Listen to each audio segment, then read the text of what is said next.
കേരളത്തിലെ രാഷ്ട്രീയ സാഹചര്യങ്ങൾ മാറിക്കൊണ്ടിരിക്കുകയാണ്. ഇടത് വലത് മുന്നണികളെയും അതേപോലെ BJPയും ജനങ്ങൾ മടുത്തു എന്ന് ഒരു കൂട്ടർ പറയുന്നു. സമൂഹത്തിൽ നിന്നും ഉയർന്നു വരുന്ന മറ്റൊരു ശബ്ദം കേരളത്തിൽ അടുത്ത 5 വർഷത്തിനകം പുതിയൊരു പാർട്ടിയുടെ പിറവി ഉണ്ടാകും.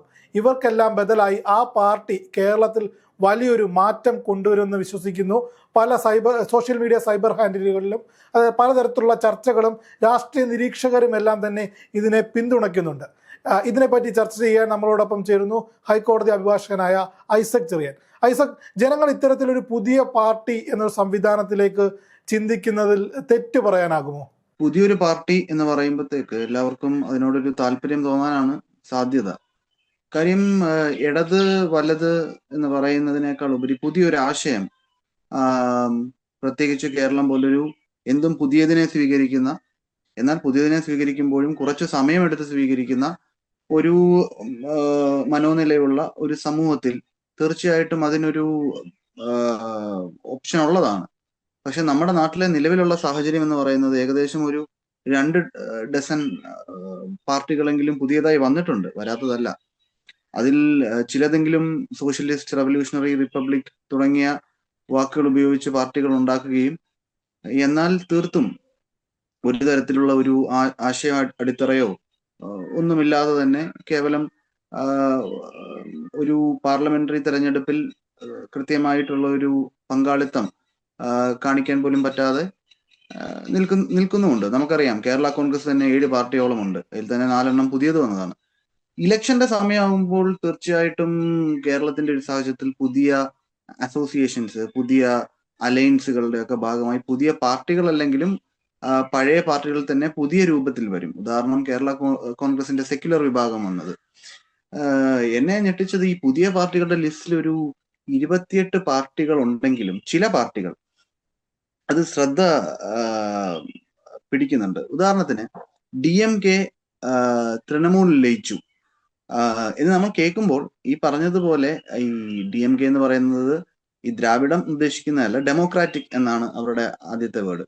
അപ്പൊ ഈ ജനാധിപത്യം എന്നുള്ള ഒരു വേർഡ് പൊതുവെ രാഷ്ട്രീയ പാർട്ടിക്കാർക്ക് എപ്പോഴും താല്പര്യമുള്ള ഒരു വാക്കാണ്. എത്ര കണ്ട ഒരു ജനാധിപത്യത്തെ സംരക്ഷിക്കാനും ബഹുമാനിക്കുന്നുണ്ടെന്നൊക്കെയുള്ള കാര്യത്തിൽ തർക്കം നിലനിൽക്കുമ്പോൾ പോലും ഈ DMK എന്ന് പറയുന്ന പാർട്ടി ഉണ്ടാകുകയും അത് നമ്മുടെ അൻവർ സാറിന്റെ തൃണമൂൽ ലയിക്കുകയും ചെയ്തു. ഈ തൃണമൂൽ എന്ന് പറയുന്ന പാർട്ടി അടുത്ത ഒരു UDF പൊതുവെ അത് അസോസിയേറ്റ് അംഗം എന്നുള്ള നിലയ്ക്ക് സ്വീകരിക്കുകയും അതൊരു പക്ഷെ UDFൽ പാർട്ടായിട്ട് അടുത്ത പ്രാവശ്യം ഭരണമൊക്കെ ഉണ്ടെങ്കിൽ നിൽക്കുകയും ചെയ്യാം. അൻവർ സാറിന്റെ ഒക്കെ ഒരു രീതി ജനാധിപത്യത്തെ സംരക്ഷിക്കാനും മതേതരത്തെ ഉയർത്തിപ്പിടിക്കാനും ഉള്ളതാണെന്നുള്ളത് കൊണ്ട് അത് കൂടുതൽ ഞാൻ സംസാരിക്കുന്നില്ല, അതിൽ ഞാൻ ആളല്ല.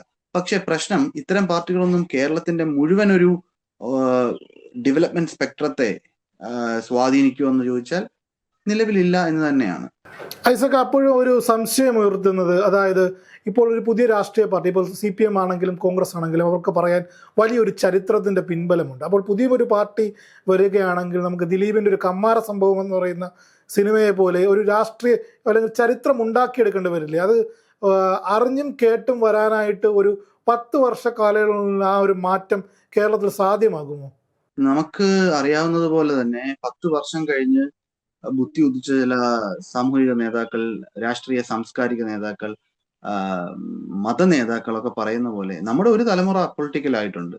രാഷ്ട്രീയം എങ്ങനെയാണ് ദൈനംദിന ജീവിതത്തിൽ ഇടപെടുന്നതെന്നും എങ്ങനെയാണ് വിവിധ തരത്തിലുള്ള പോളിസികളെ സ്വാധീനിക്കുന്നതെന്നും അവർ രാവിലെ എഴുന്നേറ്റ് പല്ല് തേക്കുന്നത് മുതൽ കിടക്കാൻ പോകുമ്പോൾ മുഖം കഴുകി തേക്കുന്ന ക്രീമിൽ വരെ ഈ പറഞ്ഞ രാഷ്ട്രീയം ഒളിഞ്ഞിരിക്കുന്നുണ്ട് എന്നുള്ള സത്യം മനസ്സിലാക്കാത്ത ഒരു വിഭാഗമെങ്കിലും, അത് അവരെ കുറ്റം പറഞ്ഞിട്ട് കാര്യമില്ല, സിസ്റ്റം വളരെ മോശമാണെന്നും ഈ പറയുന്ന രാഷ്ട്രീയക്കാർ മുഴുവൻ മോശമാണെന്നും പറഞ്ഞ് അതേ സമുദായ നേതാക്കൾ, മത നേതാക്കൾ ഈ പറഞ്ഞ ആൾക്കാരുടെ അവരുടെ ഒരു ഡബിൾ സ്റ്റാൻഡ് പരിപാടിയുണ്ട്.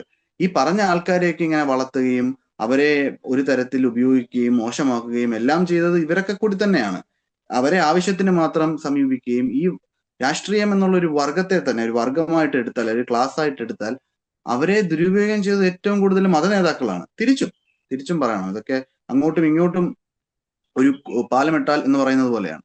ഞാൻ പറഞ്ഞു വന്നത്, അങ്ങനെ ഒരു അപ്പൊളിറ്റിക്കൽ വിഭാഗത്തെ, ഒരു ജനറേഷനെ തന്നെ ഉണ്ടാക്കിയെടുക്കുകയും ഇപ്പോൾ അവരൊരു റിയലൈസേഷൻ വന്നതുപോലെ ചില ആൾക്കാരെങ്കിലും, ഞാൻ പേരൊന്നും പറയുന്നില്ല, ചില ആൾക്കാരെങ്കിലും പറയുന്നുണ്ട്, ഈ പറഞ്ഞതുപോലെ ഞങ്ങൾക്ക് തെറ്റുപറ്റി, ഞങ്ങളുടെ പുതിയ തലമുറ വഴിതെറ്റിപ്പോയി എന്നൊക്കെ പറയുന്നുണ്ട്. ഞങ്ങൾ അവരെ നേരായിട്ടുള്ള വഴിയിൽ നടത്താനുള്ള തയ്യാറെടുപ്പിലാണ്. ഈ ക്രിസ്തീയ സഭ മനസ്സിലാക്കേണ്ട കാര്യം എന്താണെന്ന് വെച്ചാൽ, ഒരു കാരണവശാലും വിവരവും വെള്ളിയാഴ്ച ഇല്ലാത്ത കുറെ ആൾക്കാരെ ഇതിന്റെ മേലിൽ പിടിച്ചു വെച്ചിട്ട് ആവശ്യത്തിനനുസരിച്ച് സംസാരിച്ച് ജനങ്ങളെ ബുദ്ധിമുട്ടിക്കുകയാണ് ഇവർ ചെയ്യുന്നത്. ഈ യുവതലമുറയ്ക്ക് എന്തെങ്കിലും പറഞ്ഞു കൊടുക്കാൻ മാത്രം ശേഷിയുള്ള ആരെങ്കിലും ഈ സമുദായത്തിൽ ഇന്നുണ്ടെന്ന് വ്യക്തിപരമായി ഞാൻ കരുതുന്നില്ല. അതെങ്ങനെ എടുത്താലും കുഴപ്പമില്ല.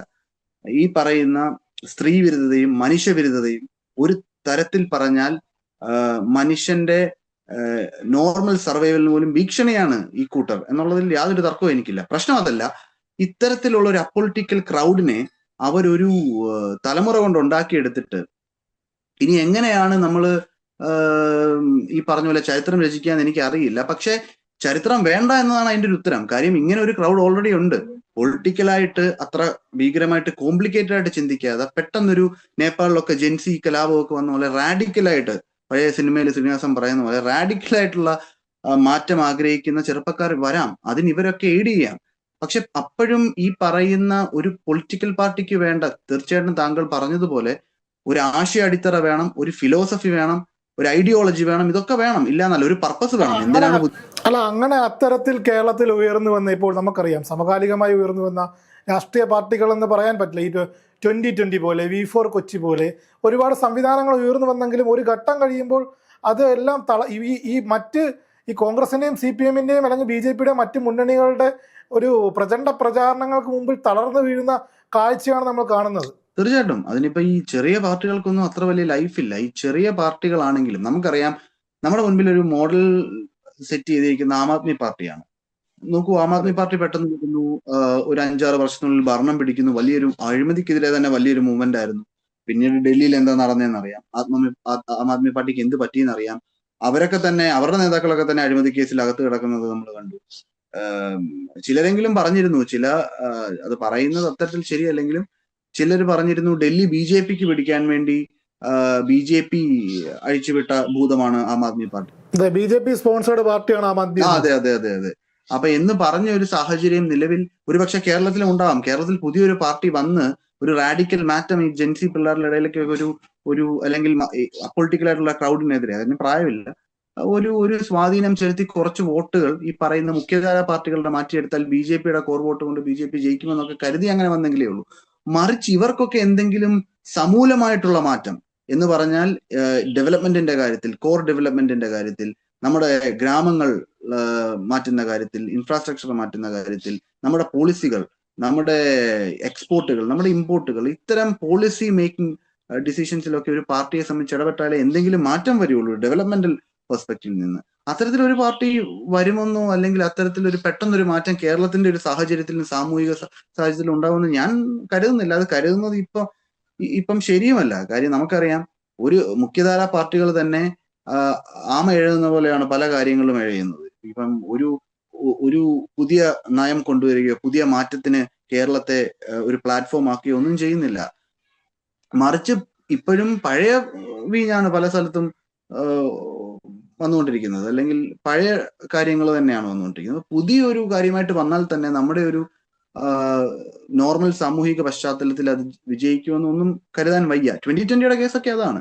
2020 ബേസിക്കലി ഒരു കോർപ്പറേറ്റ് പാർട്ടിയായിട്ട് ഒരു വ്യക്തി അങ്ങനെ നിർത്തിയതാണ്, നമുക്കറിയാം. അപ്പൊ അതിനൊക്കെ ഇത്ര വളർച്ച കൂടുതൽ ഉണ്ടാവാൻ സാധ്യതയില്ലായിരുന്നു എന്ന് തന്നെയാണ് അനുമാനിച്ചത്. പക്ഷെ ഐസക്, അപ്പൊ മറ്റൊരു കാര്യം, ഈ പുതുതലമുറയെ വളർത്തിയെടുക്കുന്നതിൽ, രാഷ്ട്രീയപരമായി വളർത്തിയെടുക്കുന്നതിൽ വലിയൊരു തട്ടുകേട് ഇവിടുത്തെ കോളേജുകൾക്കും അല്ലെങ്കിൽ ഇവിടുത്തെ കലാലയങ്ങൾക്കുണ്ട്. പക്ഷേ ഈ പുതുതലമുറയിലെ ജെൻസി കുട്ടികളിൽ ഒരു പറ്റം പേർ ഇപ്പോഴും അരാഷ്ട്രീയവാദികളായി മാറുന്നില്ലേ?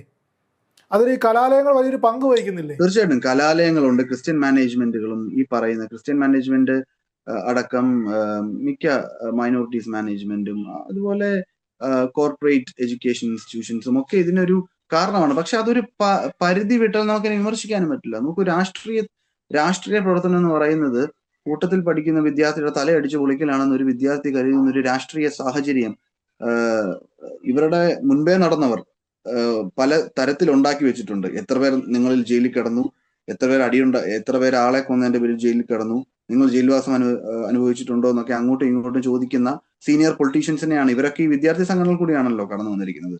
അപ്പം അതിൽ തെറ്റു പറയാനും പറ്റില്ല. അതല്ല രാഷ്ട്രീയം എന്നുള്ളതും മനുഷ്യനെ ബാധിക്കുന്ന വിഷയങ്ങളിൽ നയം ഉണ്ടാക്കുന്നതും ആ നയം നിയമമാക്കുന്നതിലും ആ നിയമം ലെജിസ്ലേറ്റീവ് ബോഡീസിൽ പാസ്സാക്കുന്നതിലും അത് പാസ്സാക്കാനുള്ള മാൻഡേറ്റ് ജനങ്ങൾക്കിടയിൽ ഉണ്ടാക്കുകയും അത് കോൺസ്റ്റന്റ് ചർച്ചകളിലൂടെയും ആശയ ഐഡിയ എക്സ്ചേഞ്ചിൽ കൂടെയുമാണെന്നൊക്കെ മനസ്സിലാക്കാനുള്ള ബോധം ഒരു ഒരു ഒരു ഈ സന്തോഷ് ജോർജ് കുന്നനെ പറയുന്ന പോലെ ഒരു സിവിക് സെൻസ് വരുന്ന കാലത്തിലെ നമുക്ക് ഇതിനെപ്പറ്റി ചർച്ച ചെയ്യാൻ പറ്റുള്ളൂ. പക്ഷെ അതുവരെ പലപ്പോഴും ക്യാമ്പസ് പൊളിറ്റിക്സ് പല ആൾക്കാരുടെയും ജീവന് തന്നെ ഭീഷണിയാകുന്ന സ്ഥിതിവിശേഷമുണ്ട്. ഈ ലോ ആൻഡ് ഓർഡർ സിറ്റുവേഷൻ വരെ മോശമാകും. അപ്പം അതുകൊണ്ട് തന്നെ തെറ്റ് പറയാൻ പറ്റില്ല. പക്ഷെ തീർച്ചയായിട്ടും ഈ പറയുന്ന പ്രശ്നങ്ങൾ നമ്മൾ ഉറപ്പായിട്ടും അഡ്രസ് ചെയ്യേണ്ടി വരും. എന്തുകൊണ്ടെന്ന് ചോദിച്ചാൽ വിദ്യാർത്ഥികളുടെയും യുവജനങ്ങളുടെയും അവസ്ഥ, വിദ്യാഭ്യാസം മുഴുവൻ മാറ്റേണ്ടിയിരിക്കുന്നു, നയം മുഴുവൻ മാറ്റേണ്ടിയിരിക്കുന്നു. അത് വിദ്യാഭ്യാസമായിക്കോട്ടെ, തൊഴിൽ മേഖലയായിക്കോട്ടെ, ഏത് മേഖല എടുത്താലും അല്ലെങ്കിൽ സർക്കാരിന് തന്നെ ഏത് വകുപ്പ് എടുത്താലും പുതിയ നയങ്ങൾ കൊണ്ടുവരേണ്ട സമയം കഴിഞ്ഞിരിക്കുന്നു. പുതിയ സ്റ്റാർട്ടപ്പുകൾ, നമ്മുടെ ശശി തരൂർ തന്നെ പറഞ്ഞ പോലെ 1 കേരള 1 പെർമിറ്റ് എന്ന തരത്തിൽ പുതിയ നയങ്ങൾ കൊണ്ടുവരാൻ ഗവൺമെന്റ് തയ്യാറാവേണ്ടതുണ്ട്. ഇപ്പോഴും ഒരു സ്റ്റാർട്ടപ്പ് തുടങ്ങാൻ പിള്ളേർ കിടന്ന് അങ്ങോട്ടും ഇങ്ങോട്ടും ഓടുകയാണ്. അല്ലെങ്കിൽ ഏതെങ്കിലും വില്ലേജ് ഓഫീസറുടെ മുമ്പിലോ പഞ്ചായത്തിന്റെ സെക്രട്ടറിയുടെ മുമ്പിലോ പോയി ക്യൂ നിൽക്കേണ്ട അവസ്ഥയാണ്. ഈ നാട്ടിലൊന്നും ഇനി ഇത്തരം മാറ്റങ്ങൾ ഉണ്ടാക്കാതെ, നയമാറ്റങ്ങൾ ഉണ്ടാക്കാതെ ഒരു കാര്യവും ഇല്ലെന്ന് തന്നെയാണ് അതിനകത്ത് എൻ്റെ ഒരു അഭിപ്രായം. കേരളത്തിൽ മാറുന്ന രാഷ്ട്രീയ സാഹചര്യത്തിൽ 2026 അപ്പോൾ മൊത്തത്തിൽ എങ്ങോട്ട് പ്രതിഫലിക്കും? അതായത് ഇപ്പോൾ നിലവിലുള്ള 2 ഇടത് വലത് മുന്നണികൾക്കല്ലാതെ ഈ ജെൻസികളുടെ വോട്ടുകൾ എങ്ങോട്ട് പ്രതിഫലിക്കുമെന്നൊരു കാഴ്ചപ്പാട് കൂടിയില്ലേ? തീർച്ചയായിട്ടും ഈ യൂത്തിന്റെ വോട്ടുകൾ മിക്ക സ്ഥലത്തും എത്ര പേർക്ക് അറിയാം? നമുക്ക് കെവിൻ ഒന്ന് ചിന്തിച്ചേ, എത്ര പേർക്ക് കൃത്യമായിട്ട് ആഗ്രഹം കാണും അടുത്ത നിയമസഭയിൽ വോട്ട് ചെയ്യണം എന്നുള്ളത്? യുവാക്കളുടെ കാര്യമാണ് ഈ പറയുന്നത്. എത്ര പേർക്ക് കാണും? വോട്ടർ പട്ടികയിൽ പേര് കുറെ പേരുടെ SIR വന്നപ്പോൾ മാറ്റിയല്ലോ, അതിൽ വിഷമമുള്ള എത്ര പേര് കാണും? ഇതിന്റെ പേരിൽ BLO വിളിച്ചൊന്ന് സംസാരിക്കാൻ എത്ര പേര് തയ്യാറായി കാണും? യുവാക്കൾക്ക് താല്പര്യമില്ല. യുവാക്കൾക്കെന്നല്ല, പൊതുവെ ജനങ്ങൾക്ക് താല്പര്യമില്ല വോട്ട് ചെയ്യാൻ. വോട്ടൊരു അവകാശമാണെന്നോ ഞങ്ങളുടെ വോട്ട് ഇപ്പോഴത്തെ കേരളത്തിന്റെ രാഷ്ട്രീയ സാഹചര്യത്തിൽ എന്തെങ്കിലും വലിയ മാറ്റങ്ങളോ വലിയ ചേഞ്ചസോ കൊണ്ടുവരുന്നൊന്നും ആരും കരുതുന്നു എനിക്ക് തോന്നുന്നില്ല. കുറെ അധികം പൊളിറ്റിക്കൽ വോട്ടുകളുണ്ട്, ഈ പറയുന്ന ഫ്രീ വോട്ടുകൾ, അല്ലെങ്കിൽ ഈ പറഞ്ഞ കുറച്ചും കൂടി നിഷ്പക്ഷമായിട്ടുള്ള ഇംപാർഷ്യൽ വോട്ടുകൾ എന്ന സോക്കോൾഡ് വോട്ടുകൾ, അല്ലെങ്കിൽ അപൊളിറ്റിക്കൽ ആയിട്ടുള്ള ആൾക്കാരുടെ വോട്ടുകൾ കൂടുതലും പോകുന്നത് സോഷ്യൽ മീഡിയ ഒക്കെ പറയുന്നത് പോലെ അപ്പത്തെ രാഷ്ട്രീയ സാഹചര്യത്തിനനുസരിച്ച് തന്നെ ആയിരിക്കും പോകുന്നത്. ആൾക്കാരെ നോക്കി ആയിരിക്കും. അതിലുപരി ചില പാർട്ടികൾ, ഇപ്പൊ താങ്കൾ ആദ്യം സൂചിപ്പിച്ചതുപോലെ തന്നെ ചില പാർട്ടികൾ, പുതിയ വരുന്ന പാർട്ടികൾ ഒക്കെ കുറച്ച് വോട്ടുകൾ പിടിച്ചേക്കാം. അതൊക്കെ മെയിൻ സ്ട്രീം പൊളിറ്റിക്കൽ പാർട്ടീസിന്റെ വോട്ടുകൾ കുറയ്ക്കുകയും വിജയപരാജയങ്ങളെ നിശ്ചയിക്കുകയും ചെയ്തേക്കാം. അതൊക്കെ നമ്മൾ കണ്ടറിയേണ്ട കാര്യമാണ്. പക്ഷെ നിലവിൽ ഈ പറഞ്ഞതുപോലെ പുതിയ പാർട്ടികൾ വന്ന് അവർക്ക് എന്തെങ്കിലും ഒരു മാൻഡേറ്റ് കിട്ടുമെന്ന് ഞാൻ കരുതുന്നില്ല. അത് വന്നതുകൊണ്ടോ അല്ലെങ്കിൽ അത് ഇൻട്രൊഡ്യൂസ് ചെയ്തത് കൊണ്ടോ ഈ മെയിൻ സ്ട്രീം പൊളിറ്റിക്കൽ പാർട്ടീസ് തന്നെ അതിൽ നിന്ന് ലാഭം കൊയ്തേക്കാം, അല്ലെങ്കിൽ അവർ നേട്ടം കൊയ്തേക്കാം, അല്ലെങ്കിൽ അവർക്ക് നഷ്ടം സംഭവിച്ചേക്കാം. അങ്ങനെ ആയിരിക്കാം സാഹചര്യങ്ങളെന്ന് തന്നെയാണ് ഞാൻ കരുതുന്നത്. എന്തായാലും കേരളത്തിൽ ഒരു വലിയ രാഷ്ട്രീയ ചലനത്തിന്റെ ഭാഗമാകും എന്നുള്ളത് ഉറപ്പാണ്. പുതിയൊരു രാഷ്ട്രീയ പാർട്ടി കേരളത്തിലേക്ക് വരുന്നു എന്നുള്ള സൂചനകൾ പല കോണുകളിൽ നിന്നും ഉയരുന്നുണ്ട്. ഇപ്പോൾ നേരത്തെ ഐസക് സൂചിപ്പിച്ച പോലെ 28 പാർട്ടികളല്ല, അത്തരത്തിൽ ചരിത്രം പറയാൻ കഴിയുന്ന ഫിലോസഫിക്കലായിട്ടുള്ള CPM-നെ പോലെയും അല്ലെങ്കിൽ ഇവിടുത്തെ മുൻനിര പാർട്ടികൾ എന്ന് വിശേഷിപ്പിക്കുന്ന പാർട്ടികളോട് കിടപിടിക്കാൻ കഴിയുന്ന തരത്തിൽ ആം ആദ്മി റെവല്യൂഷൻ പോലൊരു പാർട്ടി കേരളത്തിൽ നിന്നും ഉണ്ടാകുമെന്നുള്ള പ്രതീക്ഷ ജനങ്ങൾ പല കോണുകളിൽ നിന്നും ഉയർത്തുന്നുണ്ട്. അത് ജെൻസികൾ ഉയർത്തുന്നുണ്ട്, അല്ലെങ്കിൽ നിഷ്പക്ഷമതയായിട്ടുള്ള ജനങ്ങൾ ഉയർത്തുന്നുണ്ട്. അതിൻ്റെ പ്രതിഫലനങ്ങൾ വരും ദിവസങ്ങളിൽ കേരളത്തിൽ ഉണ്ടാകും. ചർച്ചയിൽ പങ്കെടുത്തതിന് വളരെയധികം നന്ദി.